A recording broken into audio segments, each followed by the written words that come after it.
लेकिन उसकी महानता देखिए, उसको क्षय रोग हो गया था, 35-38 साल की उम्र थी। तो उसकी बीमारी का पता चला तो हिंदुस्तान हार्ट आया मिलने। तो फिर जब वो हॉस्पिटल गया कोई गाड़ी लेके, तो वो हॉस्पिटल में बच्चा सो रहा था, वो युवक।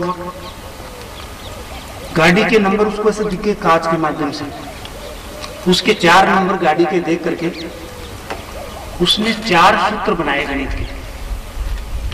और जब हार्डी हाल चाल पूछा तो बोला कि हाल चाल तो ठीक ही है। हाल चाल में क्या है? हाल चाल तो ठीक है, लेकिन आपकी गाड़ी के नंबर ये है। बोले हाँ भाई, गाड़ी के नंबर तो ये है। तो ये जो है ना 4 नमूने, ये क्योंकि मेरा तो अब जीवन का कोई भरोसा नहीं है, आप बड़े गणितज्ञ हैं, तो ये 4 नमूने पे आप शोध करेंगे तो विश्व को बड़े काम आएंगे। दे दिए। एक नमूने का उत्तर लेने में कई घंटे लग गए हार्डी, दूसरे का उत्तर लेने में महीने लग गए, और तीसरे प्रश्न का उत्तर लेने में सालों लग गए। आखिर वो मर गया। चौथे का उत्तर, चौथे फार्मूले को समझने का तरीका उसको नहीं मिला। वो हार्डी बेचारा बोला कि भाई वो इतना महान था कि यदि इसका हल तुम लोग खोजोगे, जो भी गणितज्ञ आगे थे, तो बड़ा फायदा होगा। तो 20 वर्ष तक दुनिया भर के गणितज्ञ उस पर शोध किए, तब जाके उसका निकला। ऐसी शक्ति इस केंद्र में छुपी हुई है। हमारा जो तिलक लगाते हैं ना, ये तिलक हुई नहीं है। तिलक का बड़ा मतलब है, माताएं लगाती नहीं है, इसका बड़ा मतलब है। लेकिन ये तिलक कहाँ लगे, ये कौन बताए? ये तिलक में विज्ञान है। जैसे भगवान शिव के लिए कहते हैं कि भगवान ने तीसरा नेत्र खोला और कामदेव को भस्म कर दिया। भगवान शिव ने तीसरा नेत्र खोल के कामदेव को भस्म कर दिया, तीसरी दृष्टि का उपयोग किया। वो तीसरी दृष्टि हमारे पास भी है, मानव मात्र के पास। हर एक मनुष्य चाहे स्त्री रूप में हो, चाहे पुरुष रूप में हो, चाहे वो बच्चा हो, चाहे बड़ा युवक हो, वृद्ध हो, वो तीसरी जो दृष्टि है वो हम सबके पास में है। वो जो संत उनके यहाँ आते थे और उसके द्वारा प्रयोग जो मिला संत के द्वारा, उसको ये बच्चा छोटी सी उम्र में करता था। तो प्रयोग करने से वो विकसित हुआ थोड़ा सा, और गणित की तरफ ध्यान जोड़ा तो गणित में मास्टर हो गया। ऐसे यूरोप में एक घटना घटी। एक 17-18 वर्ष के युवक का दुर्घटना हुई। दुर्घटना में चोट इतनी आई मस्तिष्क में कि वो कोमा में चला गया। अब कोमा में चला गया तो उसका इलाज करवाया जा रहा है, लेकिन कुछ भी बन नहीं रहा है। कई दिन बीत गए। एक दिन तो बड़ा चमत्कार हुआ। अचानक वो बैठा ऐसा, डॉक्टर नर्स एकदम से बोलता है कि तुम जो इलाज कर रहे हो उससे मेरा इलाज नहीं होगा, उससे तो मेरी मौत हो जाएगी। यदि तुम मेरा इलाज करना चाहते हो तो ये दवा, ये दवा, ये दवा, ये 4 दवाइयों का मिश्रण तैयार करके मुझे दे दो, मैं ठीक हो जाऊंगा। एकदम से चौंक गए दोनों, नर्स और डॉक्टर। वो जो बोला तो तुरंत उन्होंने लिखा। इतने तो वो वापस वैसे गिर गए, वही कोमा में चला गया। अब ये फिर अपना करने लगे प्रयास, लेकिन कुछ बन नहीं रहा। कुछ दिन बीत गए। तब डॉक्टर ने दिमाग लगाया कि ये जो है एकदम से बैठा और बोला, और ये दवाइयों के नाम है। वो दवाइयों की खोज की गई, तो बड़ी मुश्किल से वो दवा उपलब्ध हुई। मिल गई दवा। अब दवा मिल गई तो चारों दवाइयों का मिश्रण करके जैसा उसने बोला था वैसा दिया गया। वो जैसे ही दवा पिलाई, आधे घंटे में वो बैठ गया और स्वस्थ आराम से पहचान गया सब कुछ। अब वो डॉक्टर पूछा कि भाई ये तुमने दवा बताई, तुम मूर्छा में चले गए। बोले मैंने कब दवा बताई, मैंने तो कोई दवा नहीं बताई। तो नर्स दवाई दे रही, मेरे सामने तुमने बताया, ये तुमने दवा का नाम लिखाया, हमने लिखा, और फिर तू वापस बेहोश हो गया। ये कैसे होगा?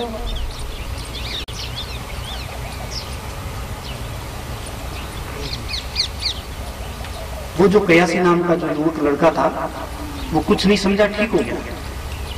फिर कुछ दिनों बाद हुआ, कुछ दिन बीते और कोई बीमार व्यक्ति उसके पास मिलने गया था, परिचित के पास।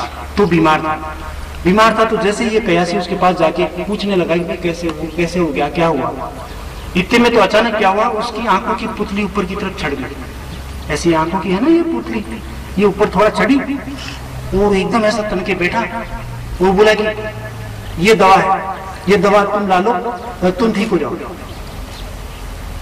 एक झटका सा आया और वो दवा का नाम बोला, फिर वैसे हो गया। और वो दवा का नाम उस मरीज को याद हो। वो बोला कि तेरे को क्या हुआ था अभी? बोला क्या हुआ था? तू बीमारी के बारे में बोल रहा था, तो मुझे लगा जैसे कोई मेरी आंखों को खींच रहा है ऊपर। और वो आंखें ऊपर खींची, उसके बाद क्या हुआ मुझे नहीं पता। ध्यान से समझे, वो आंखें ऊपर की तरफ खींची, उसके बाद क्या हुआ मुझे नहीं पता। बोले ये हुआ, ये नाम तूने बताया। बोले आकर के ये नाम बताया और इससे तू ठीक हो गया। तो भाई तू जो है ना, ऐसा हुआ यदि मैं ही नाम बताया हूं तो तू लेके देख दवाई, ये दवा लेकर के देख। तो दवाई जो है वो लाई गई, वो लिया, वो तो तुरंत ठीक हो गया। तो वो जो कयासी था उसके जीवन में ये घटना हजारों बार घटी और एक दो मरीजों के साथ तो ऐसा हुआ कि उसने जो दवाई के नाम बताए वो दवा बाजार में है ही नहीं। लेकिन जो मरीज थे वो बहुत धनी परिवार के थे, राज परिवार से थे। तो पूरा जो है ना अखबारों के द्वारा प्रचार किया गया, भाई इस नाम की दवा कहीं भी है, जो भी आप कीमत मांगेंगे हम देंगे। तब यूरोप से 25 दिन बाद एक पत्र गया कि इस नाम की दवा तो नहीं है, लेकिन मेरे पिताजी ने इस नाम की दवा बनाने का पेटेंट लिया था और फार्मूला है, ये फार्मूला मैं भेज रहा हूं। तो उस दवा का फार्मूला भेज दिया। वो फार्मूला से फिर वो दवा बनाई गई और वो मरीज ठीक हो गया। ये जो संभावना, ये जो बातें मैं बता रहा हूं, ये सब एकाग्रता की बात है। ये सारी घटनाएं एकाग्रता से घटती है और एकाग्रता घटती है ये तीसरे नेत्र से। हर एक मनुष्य के तीसरे नेत्र की स्थिति अलग अलग है। जैसे जिसका तीसरा नेत्र इस जगह पे आ गया, ये जगह पे, वो कहीं भी सत्संग में जाएगा तो पहली बार में ही उसको बहुत आनंद आएगा। लेकिन जिसका तीसरा नेत्र अभी ऊपर है यहाँ पे, तो उसको आनंद सा नहीं आएगा। और जिसका तीसरा नेत्र बिल्कुल आंखों के इधर आ जाए नजदीक, पिछले जन्मों की साधना से होता है। तो जैसे ही वो सत्संग में जाएगा और सत्संग में तुरंत उसको समाधि का अनुभव होगा। संत की दृष्टि मात्र से समाधि, जैसे रामकृष्ण परमहंस हुए तो उनका तीसरा नेत्र इतना नीचे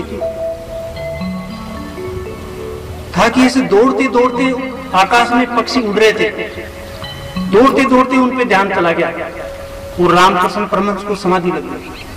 रामकृष्ण परमहंस का नाम तो सुना ना? नहीं सुना? स्वामी विवेकानंद जी के बच्चों को तो पता होना चाहिए, होगा, पुस्तकों में आता होगा ना।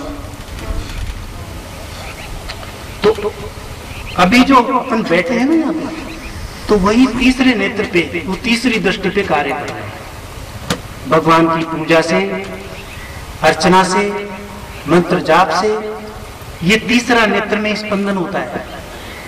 ये जो बिंदु है, तिलक लगाने से, लेकिन तिलक ठीक जगह लगे। कोई ऐसा बताए जिसकी दिव्य दृष्टि प्राप्त हो, ऐसा कोई योगी पुरुष हो, वो उनको बताए कि तुम्हारा तीसरा नेत्र इस जगह है, और वहां से तिलक लगावे, फिर धीरे धीरे तिलक को नीचे खिसकावे। वो तीसरा, और जैसे ही लगाएंगे ना वहां पर एकदम पता चलेगा कि हाँ कुछ अलग सा आया। ये इन हाथों ने प्रैक्टिकल करके देखा है, अनुभव, कि जब ऐसा तिलक लगाया जाता है तो एकदम उसको तीसरे नेत्र पे ठीक अंगुली लगती, एकदम उसको भान हो कि हाँ कुछ मुझे हुआ। और बाकी ऊपर नीचे कहीं भी तिलक लगाओ कुछ भी नहीं होता। ठीक तीसरे नेत्र पे लगते ही वहां स्पंदन होता है।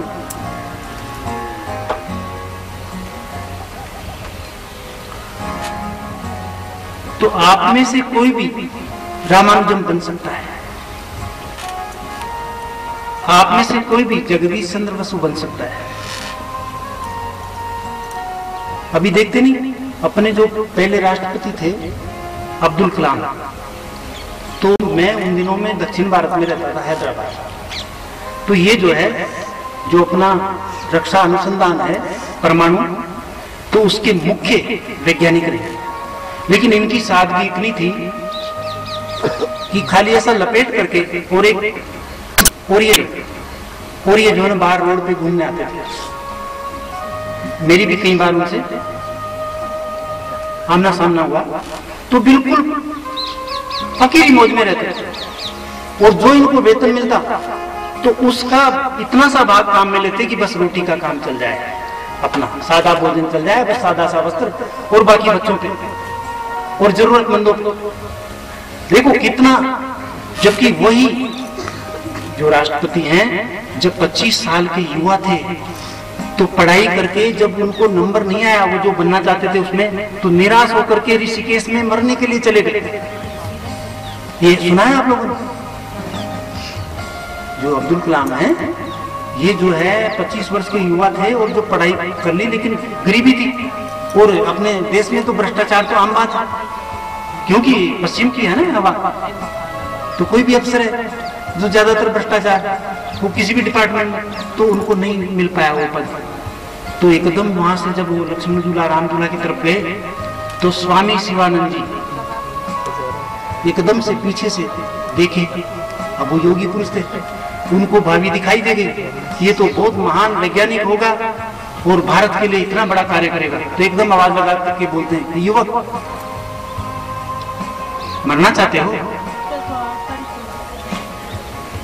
एकदम से चौंके, पलट के देखा तो देखो उनका नैरो माइंड नहीं था कि मैं मुसलमान हूं तो ये हिंदू फकीर है तो ऐसा कैसा, ऐसा नहीं। उनका बड़ा खुला हुआ दिमाग था शुरू से, क्योंकि पिछले जन्मों के तपस्वी। तो प्रणाम किया और बोले कि भाई मैं ऐसा। बोले क्यों? अरे राष्ट्रपति पद तुम्हारा इंतजार कर रहा है और तुम जो है छोटे से पद के लिए करते हो। और उनको गीता जी दी, उन्होंने खुद बोली ये बात। जब राष्ट्रपति पद मिला ना तब उन्होंने खुद बताई थी बात। और फिर वो जो है उसके माध्यम से कभी निराश हताश नहीं हुए, बराबर आगे बढ़ते। और देखो सबको फील हुआ होगा कि कितना पवित्र व्यक्ति। ये साधना की करामात है। जीवन में साधना होती है तो ये सब होता है। तो एक बार फिर से सब सीधे बैठेंगे।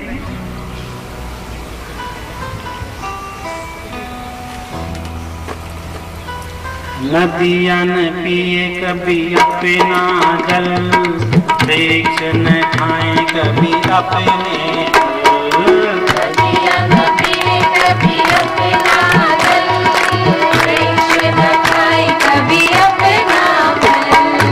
नदियाँ न पिए कभी अपना जल, वृक्ष न खाए कभी अपने फल। नदियाँ न पिए कभी अपना जल, वृक्ष न खाए कभी अपना फल।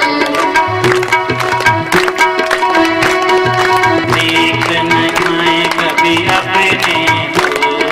नदियाँ न पिए कभी अपना जल, वृक्ष न खाए कभी अपने फल। अपने तन का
अपना प्रकाश दे।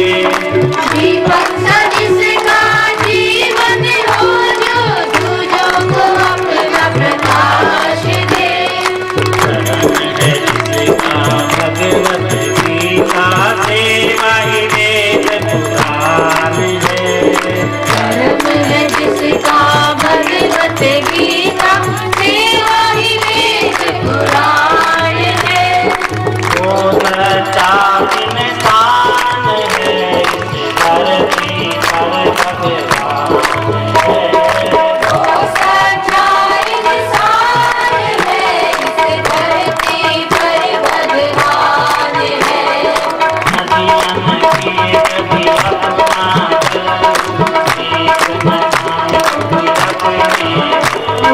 नदियाँ नदिए कभी अपना जल, वृक्ष न खाए कभी अपने फल। करे चाहे कोई गुणगान करे, निंदा करे चाहे कोई। फूलों से कोई सत्कार करे या कांटा चुभो जाए कोई। फूलों से कोई सत्कार करे या कांटा चुभो जाए कोई।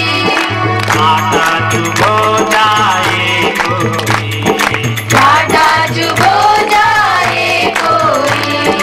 हाँ और अपना भी दोनों जिसके लिए समान है। वो सच्चा इंसान है इस धरती पर भगवान है।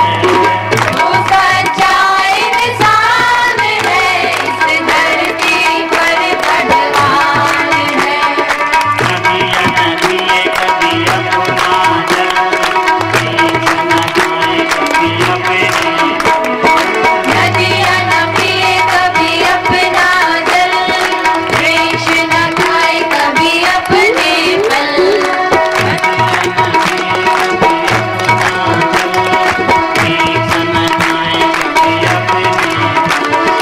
नदियाँ न पिए कभी अपना जल, वृक्ष न खाए कभी अपने फल।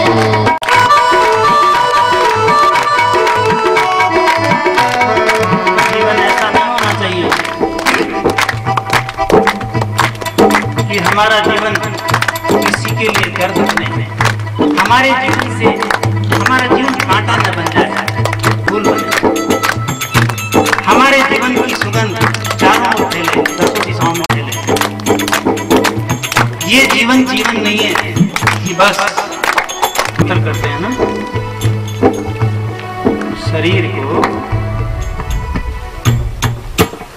शरीर को जब स्तर करते हैं, मानी हिलने डुलने से रोक लेते हैं, रोकते मन उसका प्रतिकार करता है,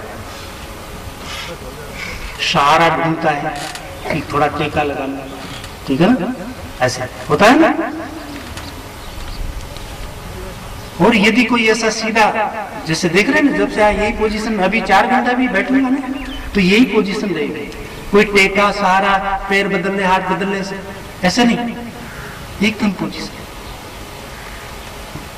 क्योंकि शरीर को जो होता है शरीर से वो कर लेना चाहिए, फिर मन से जो होता है वो कर लेना चाहिए,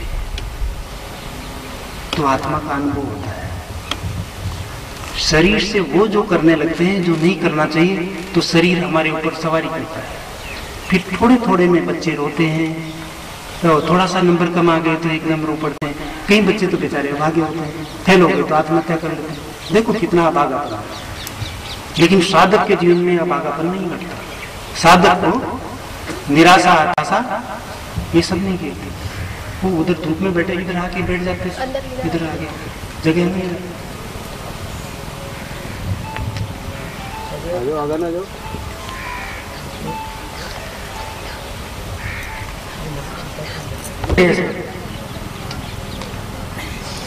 पता ही ना चले जैसा। फिर दूसरी तरफ से